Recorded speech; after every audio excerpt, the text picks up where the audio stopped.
വൽ മരീദുല്ലദീ യതദററു ബിസ്സൗം, നോമ്പ് എടുത്തു കഴിഞ്ഞാൽ പ്രയാസമുണ്ടാവുന്ന രോഗി, വൽ മുസാഫിർ യാത്രക്കാരൻ, ലഹുമാ അൽ ഫിത്ർ വസ്സിയാം, അവർക്ക് നോമ്പ് എടുക്കുകയും ചെയ്യാം നോമ്പ് ഒഴിവാക്കുകയും ചെയ്യാം. ഫമൻ കാന മിൻകും മരീദൻ ഔ അലാ സഫരിൻ ഫഇദ്ദത്തും മിൻ അയ്യാമിൻ ഉഖർ, ആരാണോ രോഗിയായിരിക്കുന്നത് അല്ലെങ്കിൽ യാത്രയിലാവുന്നത് എന്നിട്ട് അവൻ നോമ്പ് മുറിക്കുകയും ചെയ്തു കഴിഞ്ഞാൽ ഫഇദ്ദത്തും മിൻ അയ്യാമിൻ ഉഖർ, അവൻ എന്ത് ചെയ്യണം? അതിന് പകരമായിട്ട് വേറെ ദിവസങ്ങളിൽ അതിന് പകരം ഖളാ വീട്ടണം. പണ്ഡിതന്മാര് രോഗിയെ 3 രീതിയിലാണ് തരംതിരിച്ചിട്ടുള്ളത്. ആദ്യത്തെ രോഗത്തിന്റെ അവസ്ഥ എങ്ങനെയാണെന്ന് വെച്ച് കഴിഞ്ഞാല് ചെറിയ രോഗമായിരിക്കും. ഇപ്പോ ജലദോഷം പോലെ അല്ലെങ്കിൽ തലവേദന പോലെ. ജലദോഷം തലവേദന ഉള്ള ആളെന്താണ്? രോഗിയാണ്.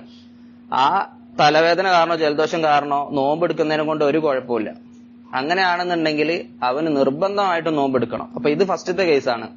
അതായത് ചെറിയ ഒരു രോഗം, ഇപ്പൊ എന്താണ്, മൂക്കടപ്പ് പോലെ അല്ലെങ്കിൽ എന്തെങ്കിലും ചെറുതായിട്ടുള്ള തലവേദനയൊക്കെ പോലെയുള്ള ചെറിയ അസുഖം, ഇവനെ സംബന്ധിച്ചിടത്തോളം, ഇങ്ങനത്തെ രോഗിയെ സംബന്ധിച്ചിടത്തോളം അവന് നോമ്പ് ഒഴിവാക്കാൻ പാടില്ല, മറിച്ച് നിർബന്ധമായിട്ടും നോമ്പെടുക്കണം.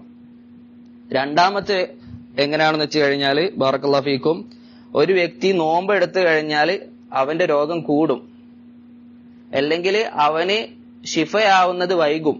രണ്ടിനും സാധ്യത ഉണ്ട് എന്നുണ്ടെങ്കിൽ അവന് നോമ്പ് ഒഴിവാക്കല് സുന്നത്താണ്. കാരണം അള്ളാഹു തആല എന്ത് പറഞ്ഞിട്ടുണ്ട്? യുരീദുല്ലാഹു ബിക്കുമുൽ യുസ്റ വലാ യുരീദു ബിക്കുമുൽ ഉസ്റ, അള്ളാഹു നിങ്ങൾക്ക് എളുപ്പം ഉണ്ടാക്കാനാണ് ഉദ്ദേശിക്കുന്നത്, അല്ലാതെ നിങ്ങൾക്ക് പ്രയാസം ഉണ്ടാക്കാൻ ഉദ്ദേശിക്കുന്നില്ല. നമ്മുടെ ദീൻ എന്താണ്? എളുപ്പത്തിന്റെ ദീനാണ്. അപ്പൊ അവന് നോമ്പെടുക്കുന്നതിന്റെ വിധി എന്താണെന്ന് ചോദിച്ചു കഴിഞ്ഞാൽ മക്രൂഹാണ്, വെറുക്കപ്പെട്ടതാണ്. ഈ രണ്ടാമത്തെ അവസ്ഥയിൽ ഒഴിവാക്കൽ എന്താണ്? സുന്നത്താണ്. മൂന്നാമത്തെ കേസാണ് ഇപ്പൊ ശരിക്കും ഇതിൽ നമുക്ക് വന്നിട്ടുള്ളത്. അതായത് നോമ്പ് എടുത്തു കഴിഞ്ഞാൽ ഭയങ്കരമായിട്ടുള്ള പ്രയാസമായിരിക്കും, അവന്റെ സ്വന്തത്തിന് അത് ഉപദ്രവം ഉണ്ടാക്കും.